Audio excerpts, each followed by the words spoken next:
Hello and welcome back to English 3, Unit 2, Come As Soon As You Arrive, Part 2, with Professor Neil and his teaching assistant Yoonghee.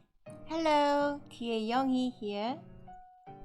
Okay, last time we were looking at adverbs in the starter, and then in the dialogue we talked about how totally frustrating it was for Brett to construct the bed frame, and then we discussed adverbs and the two types, the lexical adverbs and the derivational adverbs. And now we're going to practice adverbs in a little speaking exercise. So, as we said, adverbs modify verbs, adjectives, adverbs and sentences. And that there are two types of adverbs, the lexical adverbs, which can not function by themselves, and derivational adverbs, which are joining an adjective with an ly. So in this one, we're going to look at adverbs modifying verbs. So in our speaking adverb activity, we are modifying the verbs with adverbs. So we have our adverbs down the bottom: dangerously, slowly, well, hard, terribly, happily. We have our verbs: drive, walk, teach, study, sing, play. And these adverbs modify the verbs.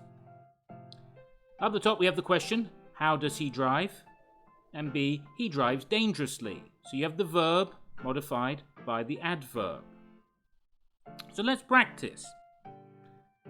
I'm going to ask Yoonghee the question. Alright, and she'll give an answer like he drives dangerously. But Yoonghee, can you answer this question any shorter? You can just say dangerously. You can. Alright, how does he drive? You can just say dangerously. Now we talked about the lexical adverbs before.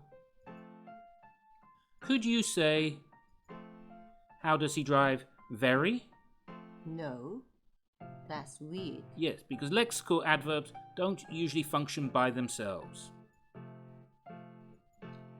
But if you have an adverb and you want to make it stronger, how does he drive? You can say very dangerously. Very dangerously. And it makes that dangerously even stronger.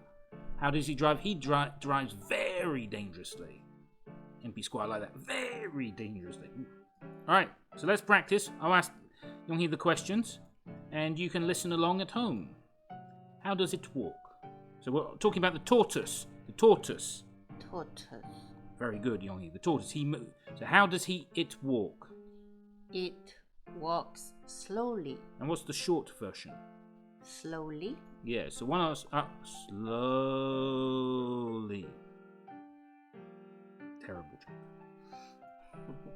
Sorry, I didn't get it. So. It wasn't really a joke. How does it walk? It walks slowly.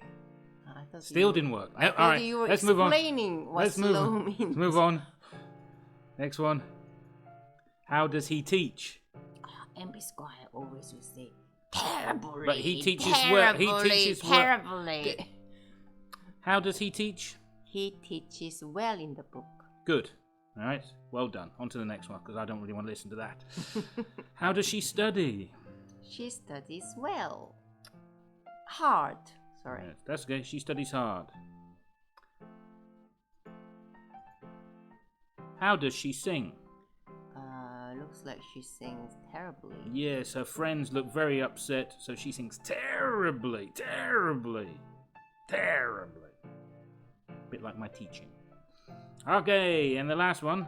They look happy in the picture, so how do they play? They play happily. Happily, happily. Very nice. So those are adverbs that modify their verbs. And most, but not all of them, end ly. So happily ends with an ly, but hard, you can see in well, they don't end ly. So not all adverbs end with an ly. And that's something you need to practice. Well, of course, so that's the adverbs. Right? Our other grammar section covers adverbial clauses. Adverbial clauses often begin with words like when, while, before, after, until, till, ever since, as soon as, once, as, where, ever, if, unless, even if, though, although, because, and since. And Yonghee, what is their role and why are they called clauses? As you see on the left column, adverbial clauses can be used to express the additional meaning of time, place, condition, concession, or reason.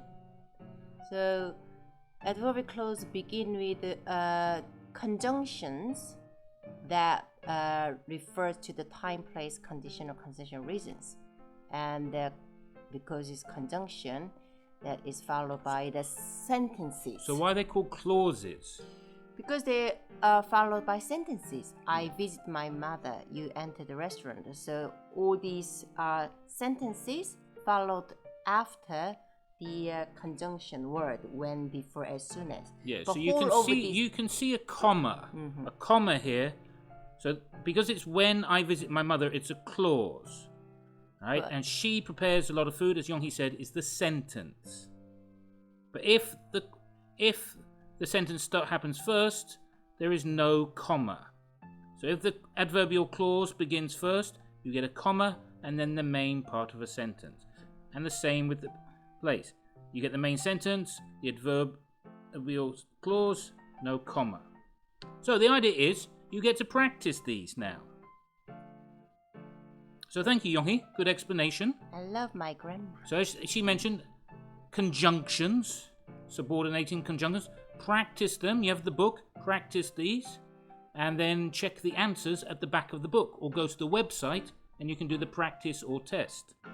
So that's self-practice 1. And then there's a second practice test, which is fully adverbial clause. As it says, circle the subordinating conjunctions. So you have to choose the right one in each case. And you notice there's the comma, so you know that the adverbial clauses come first. And go to practice and then say if it's a reason, a time, place, condition, concession, or reason. And so that's self-practice, as it says in the book. We are moving on to listening. Listening. This is the listening section. Today we're going to listen about Paul's unusual day.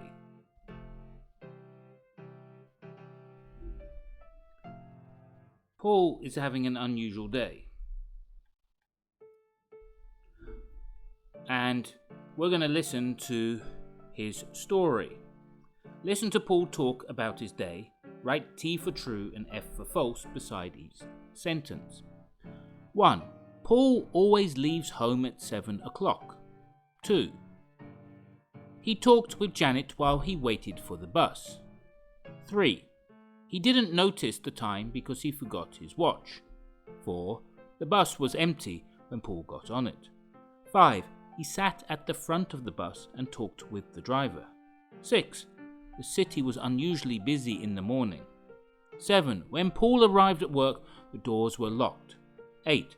He talked with the security guard before returning home. Those are the sentences. After the reading, mark them as true or false, and then we'll check your answers.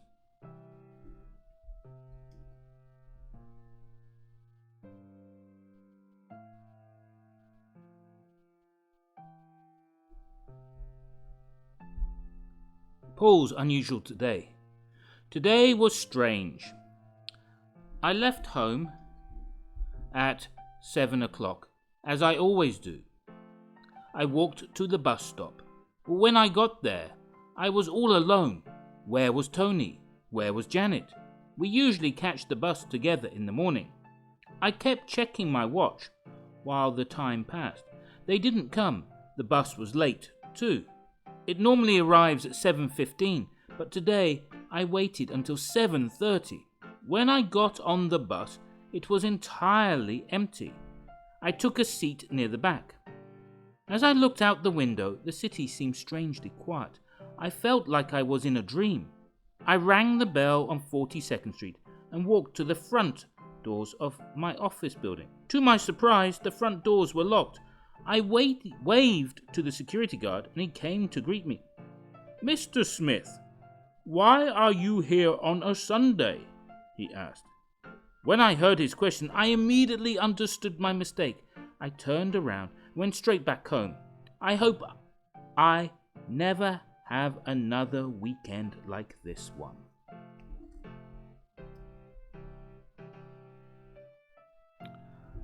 That was the listening. Now, with Yonghee's help, answer the questions for true or false.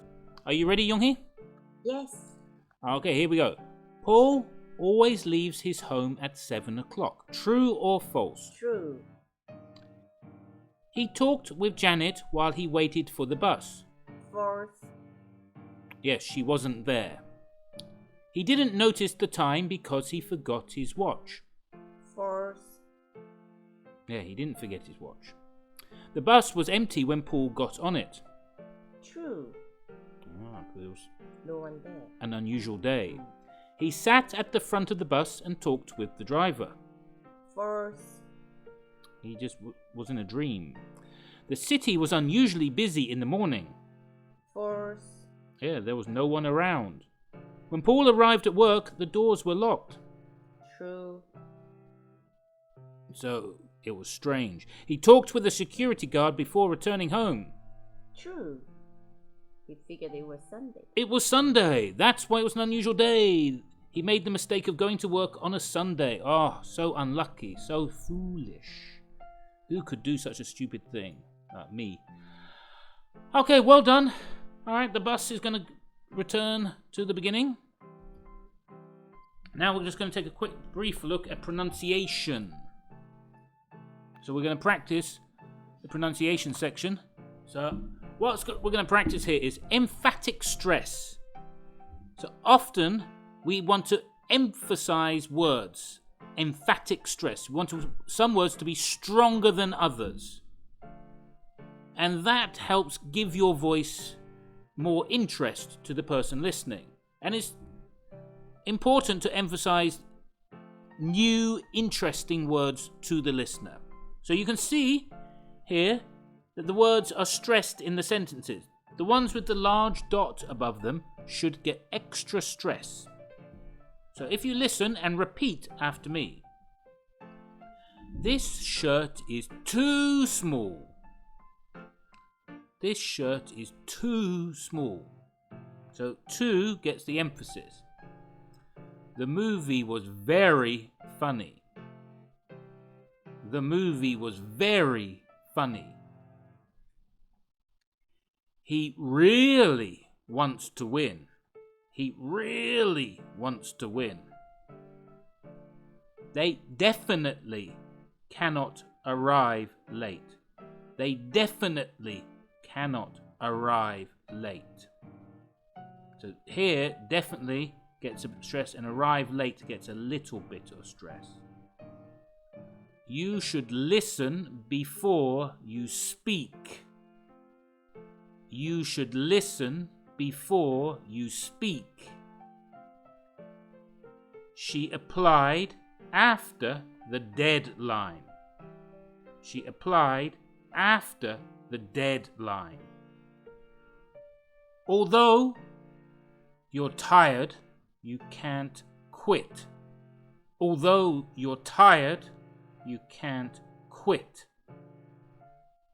Whenever I'm away, I think of you. Whenever I'm away, I think of you. Now, a question you might ask is, which words get emphatic stress? Not all the words. Usually, you give emphatic stress to new words. So, for example, this shirt is too small. How is this shirt? How is this shirt? So, too answers the question is, how is it? How is this shirt? This shirt is too small. How was the movie? The movie was very funny.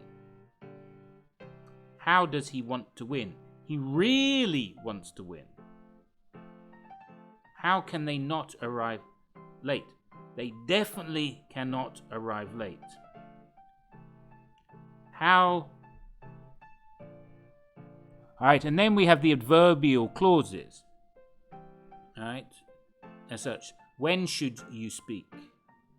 When should you listen? You should listen before you speak. Alright, and again, the adverbial clause. When should she have applied? She applied after the deadline.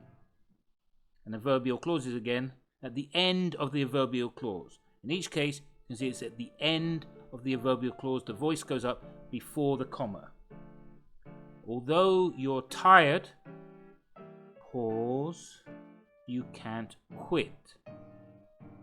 Whenever I'm away, pause, I think of you.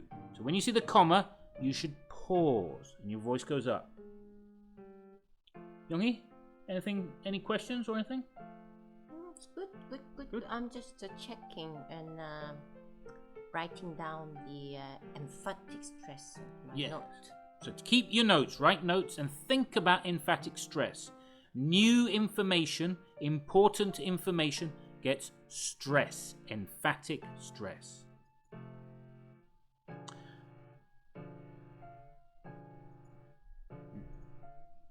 Now for the final section of the unit, the reading and writing section.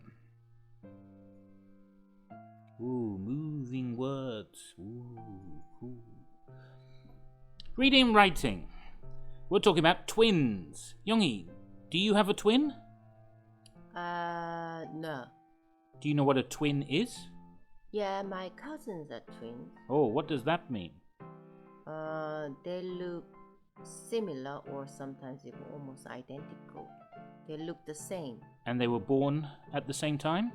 1 minute difference. Yeah, so twins are people who look similar and are born almost exactly the same time.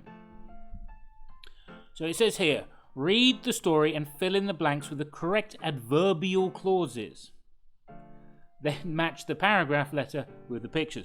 Good thing Younghee explained those adverbial clauses. My pleasure. Oh, you're welcome. Sometimes difficult grammar necessary. So let's look at the pictures first. All right. In the first picture, we have Greg, maybe, and he's got his phone and he's looking at Facebook. He's looking at Greg, and he's showing a bit of surprise. Second picture, you can see there's a doctor, and he's talking about a DNA test, 99%.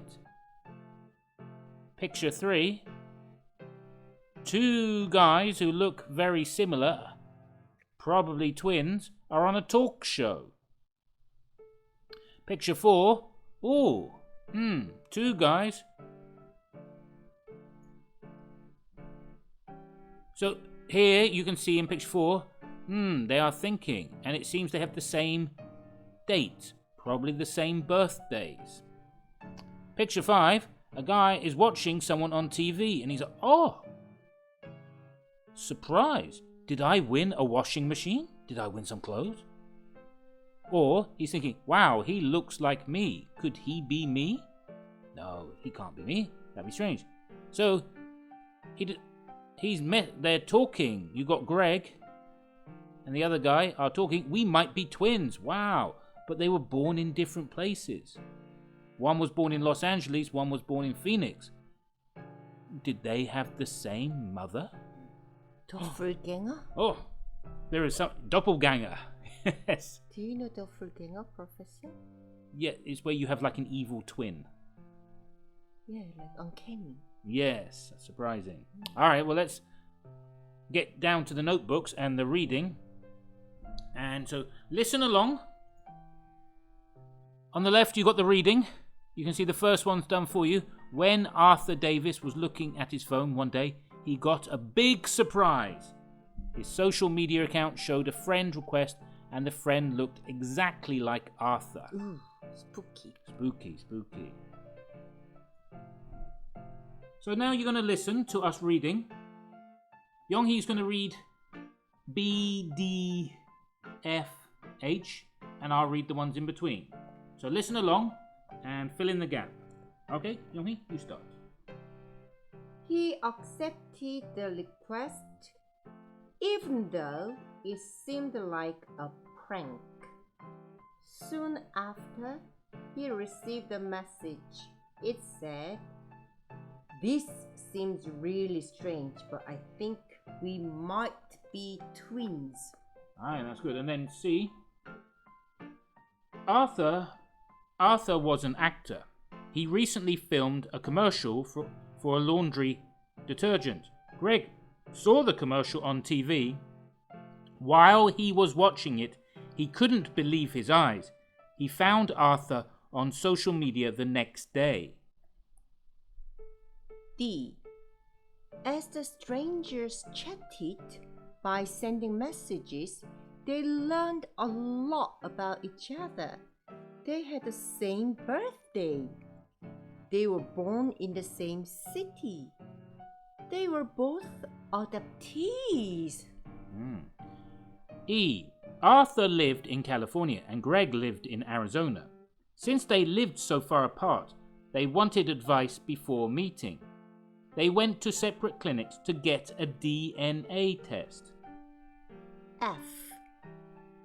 Once the results came, the two men were astounded. They were definitely brothers. G.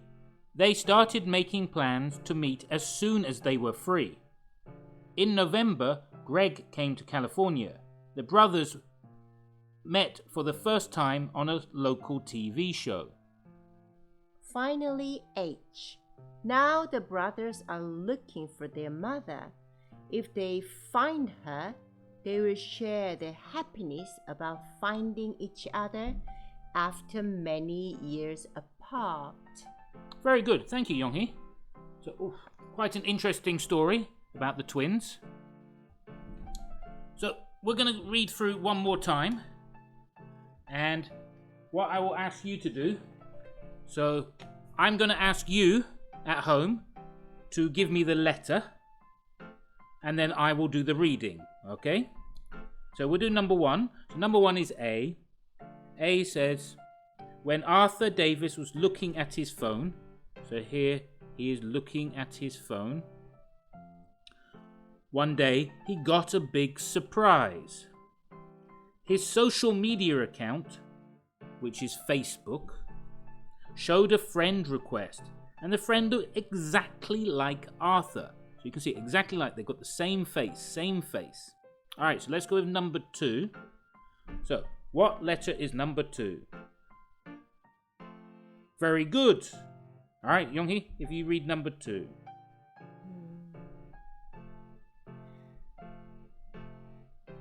Arthur lived in...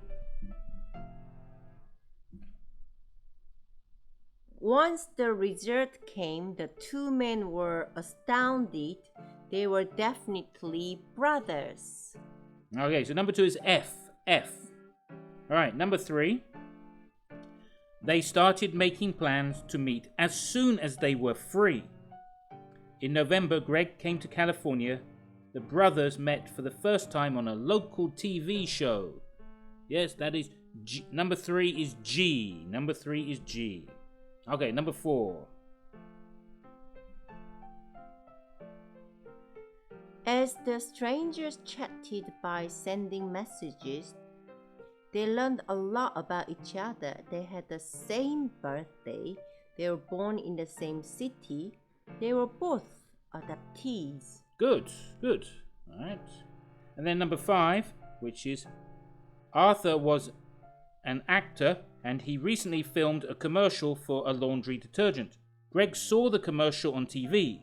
While he was watching it, he couldn't believe his eyes. He found Arthur on social media the next day. So number 5 is C. Number 5 is C. Okay, number 6.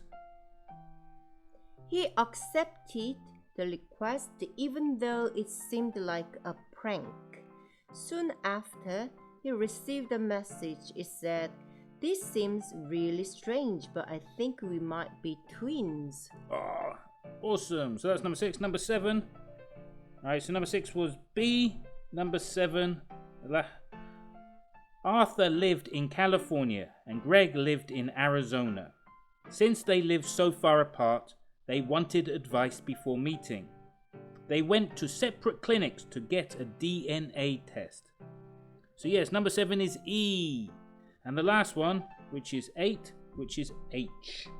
Now the brothers are looking for their mother. If they find her, they will share their happiness about finding each other after many years apart. Yes, so there we go. 8 is H. So Yonghee, why did the brothers not know their mother? They are both adoptees. So we can guess they were separated from mother when they were babies. Yes, but they found each other many years later. So quite an amazing story. Good, I hope you enjoyed the story. I hope you filled in the parts. That is the end of part 2. There is a grammar review at the end of the unit. I encourage you to answer these questions with the correct adverbs. So you put the adverbs into the correct box and then do the practice and do the test on the website, or check your answers in the back of the book. So like number 1, I'll do for you number 1 and 2. So the golf ball stopped very close to the hole. Number 2, they quietly whispered together. Okay, so I'll leave the rest for you to do for self-practice and to do in your own time. Combine the sentences to using the adverb in parenthesis. Write one sentence with the adverbial clause. Adverbial clause. Alright, this one's a bit more difficult, but you can do it. So remember, here they have the conjunction, and then you combine the sentences. And remember to put a comma in between them. You want to put a comma. Or you can do it the other way round with no comma. Okay, so that's work for you to do in your own time. And then the last one, choose the correct adverb. Choose the correct adverb. Well, you've learnt a lot today. You've done very well to get this far. Remember, if you're struggling with it, put a question in the discussion section below, and I will try and answer them as quickly as possible. Thank you for watching. Thank you to Yonghee, my teaching assistant. Thank you, Professor Neil. Yep. I'm enjoying this. Good. It was a long, hard day with adverbs and adverbial clauses. You did terribly well. You did terribly well.